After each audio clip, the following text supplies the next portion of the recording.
The analogy I like is that Bitcoin is like the introduction of gunpowder. Just as adopting gunpowder forces other countries to adopt it to stay competitive, Bitcoin is becoming a global standard that nations can't ignore. I predicted this 5 years ago when many thought countries would ban Bitcoin. Instead, they're embracing it, engaging in a global hash war to mine and hoard Bitcoin as it becomes a new global standard. Bitcoin is demonetizing traditional assets. We're seeing evidence of this as people shift from gold ETFs to Bitcoin ETFs. It's not just gold to Bitcoin, is also challenging the stock market, bond market, property market, and even fine art. Essentially, everything is losing value relative to Bitcoin. So no matter what assets you hold, their purchasing power is diminishing compared to Bitcoin. I like to think of Bitcoin as a revolutionary technology, similar to the introduction of gunpowder.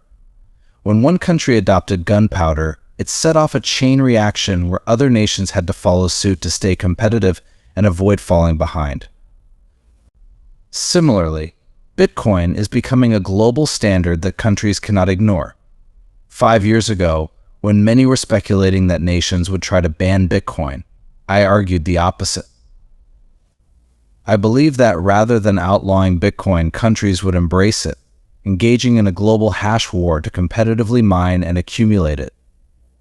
This is exactly what is happening now.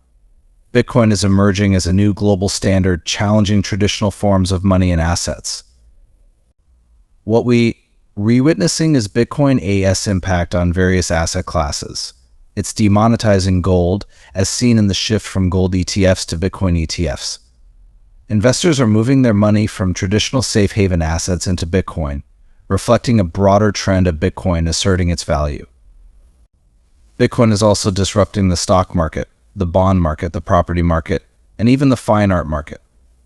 Essentially, Bitcoin is setting a new benchmark, and everything else is being valued relative to it. As Bitcoin rises, traditional assets are losing their purchasing power in comparison. This means that anything you hold as an asset will see its value diminish against Bitcoin over time. Bitcoin is not just another asset, it's becoming the global standard that forces other assets to be reevaluated against it. This shift is profound, and it indicates that the value of traditional assets will continue to erode relative to Bitcoin's increasing dominance. Subscribe our channel and press the bell button to get our video notification. And like the video. Bitcoin has the potential to disintermediate not just central banks, but also the nation state as we know it. We're already seeing early signs of this with President Bukele in El Salvador. He's pioneering a decentralized governance model that breaks away from the traditional 300-year-old central banking system.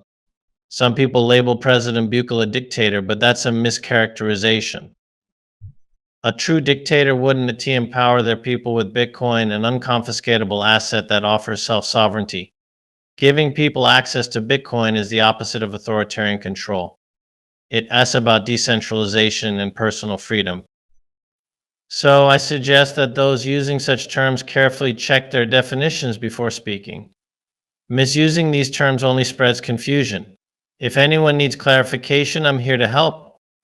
And if the misinterpretation continues, I won't hesitate to address it more forcefully. Bitcoin has the potential to fundamentally disrupt not just central banks, but also the nation state as we currently understand it. This shift is already beginning to take shape in places like El Salvador.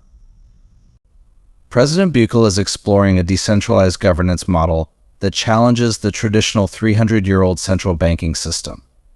His approach represents a significant departure from conventional methods of financial and political control. There is a misconception that President Bukele is a dictator.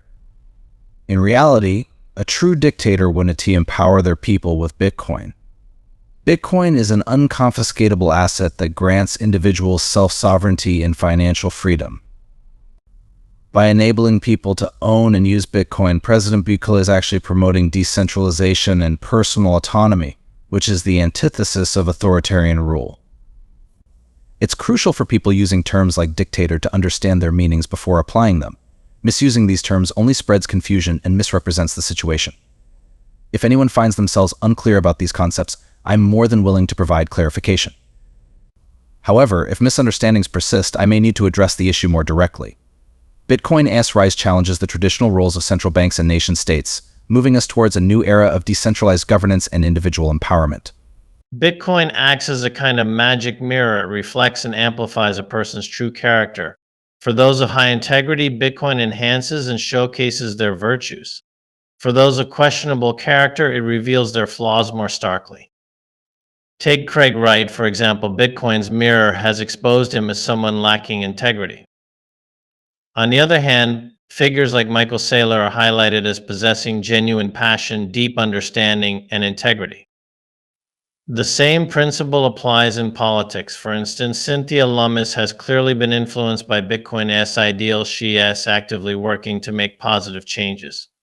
Others in politics who engage with Bitcoin will soon reveal whether they are genuinely committed to its principles or merely using it for self-serving reasons. Bitcoin serves as a new age guillotine, cutting away the pretense and exposing the true character of anyone involved. Bitcoin acts like a magic mirror, reflecting and magnifying a person's true character. For individuals of high integrity, Bitcoin enhances and highlights their virtues. It brings out their best qualities, showcasing their genuine commitment and passion.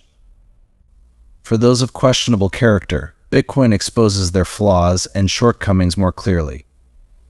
Take Craig Wright, for instance. Bitcoin's mirror has revealed him as lacking in integrity and honesty. Conversely, individuals like Michael Saylor are shown to possess a deep understanding of Bitcoin, a strong commitment to education, and a high degree of personal integrity. This principle extends into the political sphere as well. Look at Cynthia Lummis. She has been profoundly influenced by Bitcoin and is using her position to advocate for positive change in the political landscape. Her genuine commitment to Bitcoin's ideals is evident in her actions and policies. On the other hand, politicians who merely talk about Bitcoin but lack genuine commitment will soon be exposed.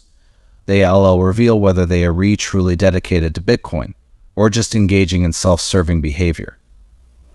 Bitcoin functions as a modern-day guillotine, cutting through pretense and exposing the true nature of those who interact with it. It doesn't matter who you are, Bitcoin will show your true character, revealing whether you're truly dedicated to its principles or merely using it for your own ends. Subscribe our channel and press the bell button to get our video notification. And like the video.